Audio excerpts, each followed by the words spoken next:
గజం భూమి కేవలం 5,000తో 605 గజాల భూమిలో 630 స్క్వేర్ ఫీట్ సింప్లెక్స్ హౌస్ కేవలం 36 లక్షలు మాత్రమే. నమస్తే రమగారు. నమస్తే జీ. రమగారు, ఏదైనా మంచి స్టోరీ చెప్తారా? పూర్వం ఒక పల్లెటూరులో ఒక ముసలావిడికి ఒక చక్కని కూతురు ఉండేది. వాళ్ళకి ఏమీ లేదు. వాళ్ళ ఆస్తి అంతా ఏదో జప్తయిపోయింది. భర్త మరణించాక ఆస్తులు ఆస్తులన్నీ పోగొట్టుకున్నారు. పోగొట్టుకుంటే పిల్ల బహు చక్కటిది. చుట్టుపక్కల వాళ్ళు కనబడతాయని ఆవిడ అసలు ఆ పిల్లని పెద్దగా బయటికి రానిచ్చేది కాదు. అయితే ఒకసారి ఒక గ్రామాధికారి దగ్గర వీళ్ళ పొలం కొంత చిక్కుకుపోయింది. ఇప్పుడు మాట్లాడడానికి వెళ్తే ఆయన ఎప్పుడో రేపో ఎల్లుండో మీ వాకిట్లో ఇంటికి వస్తానన్నాడు. ఆయన వచ్చేసరికి ఒక 60-65 ఏళ్ళ వాడు. ఆయన పెద్దవాడు. అయితే ఆ సమయానికి ఈ పిల్ల కనపడింది. వాళ్ళ అమ్మాయి కనిపించేసరికల్లా ఆయన ఏమన్నాడు, నీ పిల్లని నాకు ఇచ్చి పెళ్లి చెయ్యి, పిల్ల ఎంతో అందంగా ఉంది, మీ పొలం వదిలేస్తానన్నాడు. ఆవిడంది పిల్ల చిన్న పిల్ల, నేను ఒప్పుకోను అనేసరికల్లా ఆయన ఏం చేశాడు, పొలం లాగేసుకుని వీళ్ళ ఇంటి మీదకి ఏదో ఒక తగాదా తెచ్చేవాడు. చుట్టుపక్కల వాళ్ళంతా ఎందుకు గ్రామాధికారితో తగాదా, ఆయన ఒట్టి రౌడీ, మంచివాడు కాదు, పిల్లని ఇచ్చేసేయి, నీకు మాత్రం ఎవరున్నారు, ఏముందిలే ఇక ఆ రోజులో చేసేవాడు. ఆవిడకేంటి ఇంత లేక కలిగిన ఒక్క పిల్ల, అదేమో చక్కటిది, చిన్నపిల్ల 14 ఏళ్ల పిల్ల 16 ఏళ్ళు ఉన్నాయి. దానికి ఇంత ముసలివాడితో పెళ్ళేమిటి? పైగా వాళ్ళ ఇంటి చరిత్ర అంత మంచిది కాదు. ఆ కొడుకులు కూడా దుర్మార్గులే. వాళ్ళు ఏం చేస్తారో ఈ పిల్లని, ఇంత చక్కటి పిల్లని. దాంతో ఈవిడేం చేసింది, ఒకనాడు ఒప్పుకుంది పెళ్ళికి. వాళ్ళని మీరు ఏర్పాట్లు చేసుకోండి అని చెప్పింది. ఈ గొడవలు తగ్గిపోయినాయి. వాళ్ళు పెళ్లి ఏర్పాట్లలో పడ్డారు. ఈవిడేం చేస్తుందంటే పిల్లకి మొహానికి ఒక ముసుగు చేయించి, ముక్కు మొహం వంకర టింకరగా ఉండేలాంటిది ముసుగు చేయించుకుని, అమ్మాయి ఈ ముసుగు పెట్టుకో, నీ మొహం ఎవరికి కనపడదు, ఇక్కడి నుంచి పారిపో, కనీసం నువ్వు బతుకుంటావని చెప్పి పిల్లని పంపించేస్తుంది. ఆవిడ బాగా జబ్బు చేసి ఉంది. పిల్ల వెళ్ళిపోయిన 2-3 రోజులకి ఆవిడ కాస్త చనిపోయింది. ఇల్లు గిల్లు ఇదైపోయినా ఈ పిల్ల ఎవరెవరి ఇళ్లలోనో పని చేసుకుంటూ బతికింది. అయితే ఏమైంది, ఒక షావుకారు గారింట్లో చేరింది. దీని మొహం ఎవరికీ కనపడేది కాదు, వంకర టింకర మొహం. ముక్కు మొహానికి ముసుగుండేది కదా, ఈ ముసుగేసుకుని ఉండి నెత్తిమించి కొంగిట కప్పుకుని ఉండేది. పిల్ల వీళ్ళు దీన్ని చూసి అందరు అనేవాళ్ళు, ఏం రూపం రాదింది, రూపసి అని ఎక్కిరిచ్చేవాళ్ళు, రూపసి అని పిలిచేవాళ్ళు. అయితే జమీందార్ గారింట్లో ఒక షావుకారు గారింట్లో చేరింది. వాళ్ళ ఇంట్లో ఏంటంటే వంట మనిషికి ఏదో ఇబ్బంది అయితే ఒక 2 రోజులు పని చేయడానికి పెట్టుకుని ఈ పిల్ల చక్కగా వంట చేసేది. చాలా బాగా వంట చేసేది. ఆ పిల్ల వంటకి వాళ్ళు బాగా అలవాటు పడ్డారు. ఏడాది అర్థం ఉంది.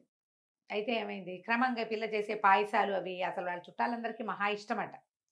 అమ్మాయి పాయసం చేసినప్పుడల్లా చుట్టుపక్కల జనాలు కూడా వచ్చి తాగిపోయేవాళ్ళు, అంత బాగుండేది.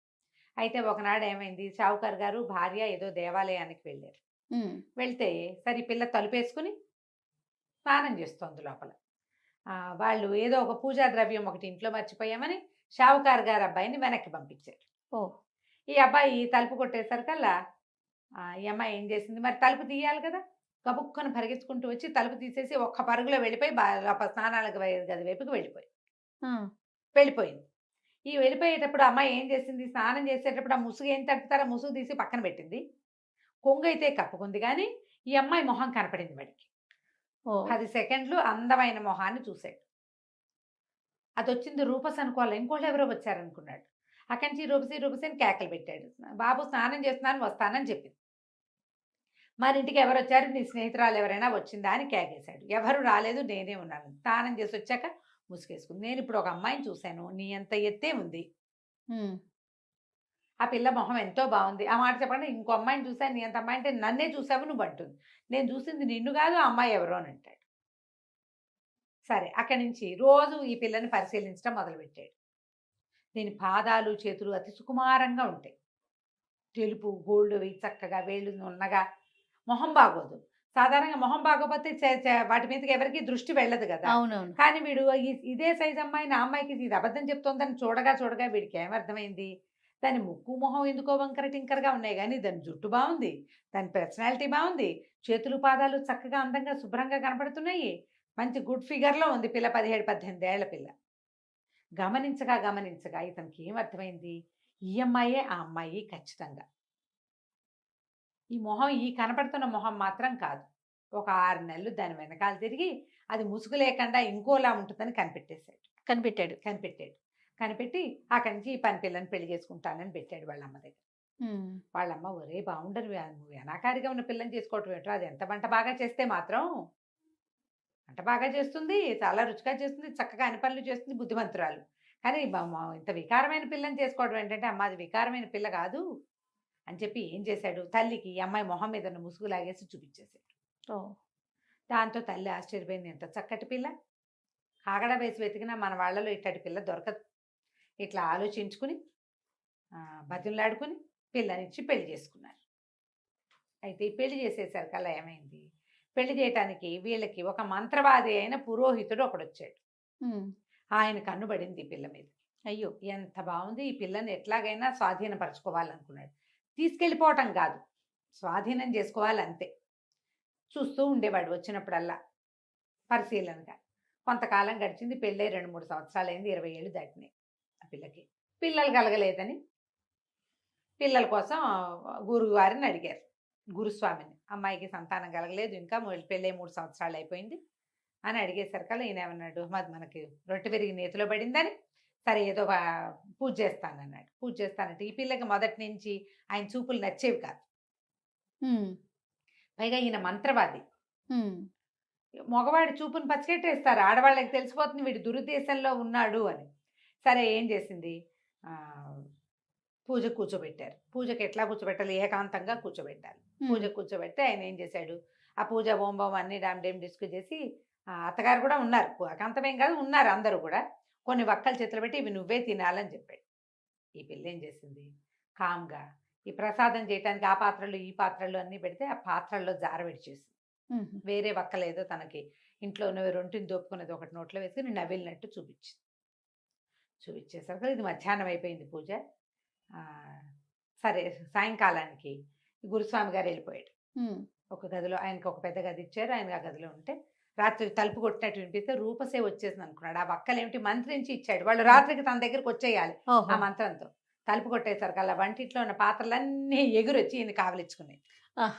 పాత్రలో వేసింది గదా! గిన్నెలో వేసింది కదా, గిన్నెలు మైమరిచిపోయి వచ్చేసినాయి అనమాట. పాత్రలను కూడా లైన్లో పెడతాయి వక్కలు. ఓహ్! ఓహ్! ఆ! గురుస్వామి చచ్చి చెడి ఎటాగొట్టా వాటిని వదిలించుకున్నాడు. మళ్ళీ పూజ చేయించారు. ఈసారి ఏం చేశాడు ఈయన, ఒక ప్రత్యేకంగా ఒక పండిచ్చి ఈ పండు నువ్వే తినమన్నాడు.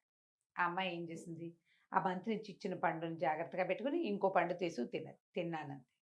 వెళ్తూ వెళ్తూ పూజలో నుంచి బయటికి వెళ్ళిపోతూ ఆ సావిట్లో ఒక దున్నపోతు గడ్డి మేస్తుంటే, దున్నపోతు గేదెలు ఉంటే ఓ గేదె ముందు పడేసింది.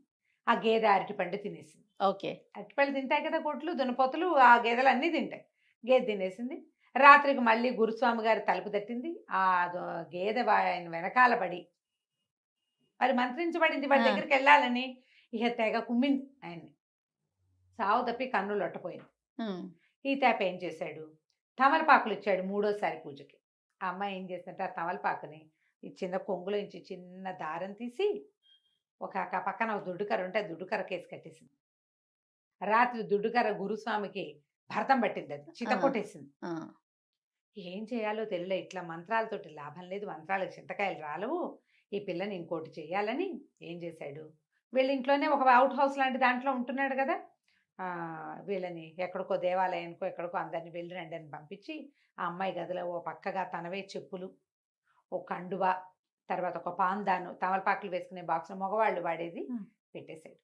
పెట్టేసి మర్నాడు ఏం చెప్పాడంటే, మీ అత్తగారికి మీ అబ్బాయి మీ కోడలికి ఎవరితోటో సంబంధం ఉంది, మీరు హ్మ్. దేవాలయానికి వెళ్ళినప్పుడు వాడెవడో ఇక్కడికి వచ్చి ఉన్నాడు అని చెప్పాడు.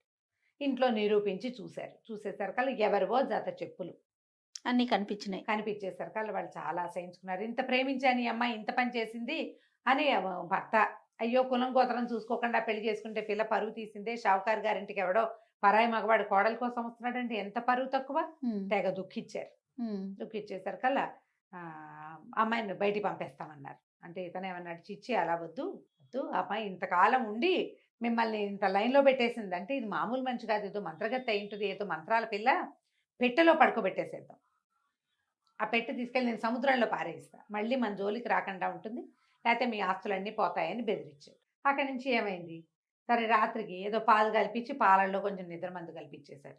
ఆ నిద్రపోతున్న అమ్మాయిని పెద్ద పెట్టెలో పెట్టించి ఆ పిల్లని ఆ పెట్టెని ఈ గురుస్వామికి అప్పచెప్పారు. ఈయన ఏం చేశాడు, 4 మనుషులతోటి మోయించుకుని ఇక్కడ ఎక్కడా కాకుండా ఈ ఊరికి కొంచెం దూరంగా ఇంకో చిన్న ఊళ్ళో ఉన్న ఒక పేదరాశి పెద్దమ్మ అతనికి దూరపు చుట్టం, ఆ చుట్టం ఇంట్లో పెట్టించాడు. పెట్టించి ఆవిడకి ఏం చెప్పాడంటే, ఇందులో పిచ్చి కుక్కలు ఉన్నాయి, ఇది తీయద్దు, మంత్రించిన కుక్కలు అవి మీద పడతాయి. మరి 2 రోజుల తర్వాత వీటిని నేను వాటి సంగతి నేను చూస్తాను. 2 రోజుల్లో వస్తానని చెప్పాడు. తను ఇంకో చోట కాపురం ఉండటానికి ఏర్పాట్లు చేసుకుందాం అనుకున్నాడు. సరే ఈ పెద్దమ్మ ఏం చేసింది, ఆ పెట్టెను అక్కడే పెట్టి ఆవిడ దారిన ఆవిడ పని చేసుకుంటోంది. 2 రోజులు గడిచిపోయినాయి. పిల్ల లోపల ఆహారం లేదు, గాలి కూడా పెద్దగా రావట్లే, మూలుగుతోంది. మూలుగుతుంటే ఏదో మూలుగు వినపడుతోంది. ఏంట్రా మూలుగు మూలుగు అని ఆ తలుపు ఆ పెట్టెలో నుంచి వస్తుందనుకుని పెట్టె మీద ఇట్ట టక్ టక్ కొట్టంగానే ఆ పిల్ల లోపల నుంచి "ఈ తలుపు నేను తీయలేనండి" అంది. అనగానే ఆవిడ ఆశ్చర్యపోయింది. ఏంటి కుక్కలు మాట్లాడుతున్నాయి, ఆడపిల్ల గొంతల్లే ఉంది, ఇదేమిటని. "అమ్మాయి ఎవరమ్మాయి నువ్వంటే" "షావుకారు గారి కోడలండి, నన్ను ఇట్లా నన్నెవరో ఇందులో పెట్టారండి" అని చెప్పేసరికల్లా అమ్మో కుక్కలు లేవా, ఎవరితో ఆడపిల్ల మాట్లాడుతోంది, షావుకారు కోడలంటే ఆ మధ్య పెళ్ళైంది, ఆ పెళ్ళే కాబోలని తలుపు తీసేసరికల్లా లోపల పడుకుని కనపడింది పిల్ల. ఆ అమ్మాయిని లేవదీసి "ఏమిటమ్మాయి ఏమైందంటే" "ఎటా బయట వచ్చానో తెలియదండి, మొన్న రాత్రి పాలు తాగి పడుకున్నాను, శుక్రవారం రాత్రి పాలు తాగి పడుకుంది, శనివారం పోయింది, ఇవాళ అది సోమవారం తెల్లవారిపోయింది." సరే ఆవిడేం చేస్తుంది, పిల్లని లేవదీసి బయటికి తీసుకొచ్చి కాస్త మంచినీళ్ళు ఇచ్చి ఏదో తినడానికి పెట్టి "అసలు ఏం జరిగిందంటే ఇదిగో ఇలాంటి మీ ఈ పెట్టె ఎవరు తెచ్చారు" అని. ఆ పెట్టె తమ అత్తవారింట్లోది, అది గుర్తుపట్టింది, తన గదిలో ఉండే భోషాణమే అది. ఎవరు తీసుకొచ్చారు, మీ గురుస్వామి తీసుకొచ్చాడు. ఆ గురుస్వామి దుర్మార్గుడు ఇప్పటికి 3 ప్రయత్నాలు చేశాడు నన్ను స్వాధీనపరచుకోవడానికి, నేను లొంగట్లేదని ఏదో ఎత్తేసినట్టున్నాడు అని చెప్పేసరికి ఈవిడేమంది, "అమ్మాయి ఉండు, నువ్వు అన్నం తిన్నావు కదా, పద నిన్నని" చెప్పి తీసుకుపోయి 5-6 ఏళ్ళ అవతల తమ స్నేహితుల ఇంట్లో ఈ పిల్లని బయటికి రానివ్వద్దు, దీన్ని జాగ్రత్తగా చూసుకుంటాను అని అక్కడ అప్పచెప్పొచ్చేసి అక్కడి నుంచి వాకిట్లో పిచ్చి కుక్కలు కాదు, మామూలుగానే ఊర కుక్కలు ఉంటే దాదా అని వాటికి చపాతీలు పెడతానని పిలిచి ఒక్కొక్కని ఎత్తి పెట్లో పడేసి లాక్ చేసేసింది, గడి పెట్టేసింది. కుక్కలు లోపల కూర్చుని ఉన్నాయి. అక్కడి నుంచి సోమవారం నాటి రాత్రి ఇతను వచ్చేసరికి గురుస్వామి వచ్చేసరికి ఈవిడేమంది, "నాకు వేరే వాళ్ళ ఇంట్లో పని ఉంది, ఇవాళ రేపు నేను ఉండను ఇంట్లో, మా ఇంట్లో నువ్వు ఉండు, ఇగో నీ పెట్టే" అని చెప్పి వెళ్ళిపోయింది. ఎవరింటికి వెనకాల వాళ్ళ ఇంట్లోనే ఉంది. వీడేం చేశాడు, ఇప్పుడు పెద్దమ్మ కూడా లేదు ఇంట్లో, ఏకాంతం లభించింది, ఈ పిల్లని స్వాధీనపరచుకోవచ్చని తలుపు తీసేసరికల్లా పొద్దున్నుంచి పెట్టెలో కూర్చుని ఉన్న కుక్కలు ఒక్క ఉదుటన వీడి మీద పడ్డాయి. మొహం అంతా రక్కి పీకేసింది. కుక్కలు కరిచేస్తాయి కదా, అక్కడి నుంచి పారిపోయినాయి బయటికి. ఈ దెబ్బలు కుక్క కాటలతోటి మూలుగుతూ పడున్నాడు. సాయంత్రానికి మొత్తం తతంగం జరిగిందంతా తెలిసిపోతుంది కదా. తెల్లారేసరికి కుక్కల అరుపులు, మనిషి అరుపులు వినపడతాయి. తెల్లవారు ఆ పెద్దమ్మ వచ్చి చూసేసరికి ఇంకేముంది, ఒళ్ళంతా కుక్క కాటలతోటి కొస ప్రాణంతో ఉన్నాడు ఈ గురుస్వామి. కుక్కల కోరల వల్ల విషం ఎక్కేసి 2 రోజుల్లో మరణించాడు. అందరికీ కబురు చేశారు, ఈ గురుస్వామి గారు మరణించారు అని. వీళ్ళేమనుకున్నారు, షావుకారు గారు అయ్యో మన కోడల్ని పెట్లో పెట్టి వాళ్ళకి అప్పచెప్పాము, దాని ప్రభావం వల్ల ఈయన చచ్చిపోయాడు అనుకున్నారు వాళ్ళు. చాలా బాధపడ్డారు. ఆ కోడలు పోయింది, రుచికరమైన వంట పోయింది, గురుస్వామి పోయాడు. ఒక 10 రోజులు 15 రోజులు గడిచిన తర్వాత ఈ పెద్దమ్మ ఏమందంటే, "అమ్మాయి మీ అత్తగారిని మామగారిని మీ ఆయన్ని ఇక్కడికి భోజనానికి పిలుస్తా, శుభ్రంగా నువ్వు వంట చేసి పెట్టని" పిల్లతో వంట చేయించింది. షావుకారు గారింటికి కబురు చేసింది, "గురుస్వామి మా ఇంట్లో మరణించాడు, ఆయన ప్రీతి కోసం 15 రోజులు అయిపోయింది కదా, భోజనాన్ని పెడదాం అనుకుంటున్నా, మీ ముగ్గురు రండి" అని. ముగ్గురు వచ్చారు భోజనానికి. చక్కగా వడ్డిస్తే పదార్థాలన్నీ తిని, వీళ్ళకి తిన్న రుచే ఆ రుచి తెలుసు. అత్తగారు కళ్ళ నీళ్ళ పర్యంతం అయిపోయింది, ఎంత బాగా వంట చేస్తుందో, అచ్చు అట్టాగే ఉందని. చివరికి కప్పుల్లో పాయసం పోసి పట్టుకొచ్చి ఇచ్చారు. పాయసం తాగేసరికి ఆ పిల్ల పాయసం చాలా ప్రత్యేకంగా చేస్తుంది కదా, కథలో ముందే చెప్పుకున్నాం. అసలైతే మొగుడు ఏడ్చేస్తున్నాడు, అత్తగారు కళ్ళనీళ్ళు పెట్టుకుంటుంది, మామగారు నెత్తి మీద చేతులు పెట్టి కూర్చున్నాడు. మా కోడలు అచ్చు ఇట్టాగే చేసేది, చచ్చిపోయిందో ఏమైపోయిందో ఏమిటో ఆ పిల్ల ఎందుకు వచ్చిందో అనేసరికల్లా, "ఎందుకో రాలేదండి, మీ కొడుకు కోసమే వచ్చింది, ఇదిగో ఇక్కడే ఉంది, మీ కోడలు చేసిన పాయసమైనా పిల్లని తెచ్చి చూపించేసరికి వాళ్ళు తల్లిపోయారు. ఇదేమిటి, ఇది ఎట్లా జరిగిందంటే, గురుస్వామి మిమ్మల్ని మోసం చేశాడు, ఈ పిల్ల తప్పేమీ లేదు, దానికి శాస్తిగానే వాడు చచ్చిపోయాడు, మీ పిల్లని మీరు తీసుకెళ్ళండి" అంటే ఆ రూపసి పేరున్న మహాద్భుత సౌందర్యవతి అయిన తమ కోడల్ని మళ్ళీ వాళ్ళు ఇంటికి తీసుకుపోయారు. వాళ్ళు నమ్మటం ఒక పొరపాటు, మరి వాళ్ళు గురువుని నమ్ముతారు కదా ఎవరైనా కూడా. అలాగే ఇట్లా మోసం చేసే గురువుల్ని ఇప్పుడు చూస్తున్నాను. అవునవునండి, బోళ్ళని కథలు ఉన్నాయి దీని మీద. కోకొల్లలు ఇప్పుడు ప్రత్యక్షమైనవే. అవును, మనకి రెగ్యులర్ గా జరిగేవి. నిజ జీవితంలోనే గురువుల్ని నమ్మి ఇలా మోసపోతున్న కథలు మనకు చాలా కనపడుతుంది. కథ కంచికి మనం ఇంటికి. రైట్. నమస్తే. నమస్తే.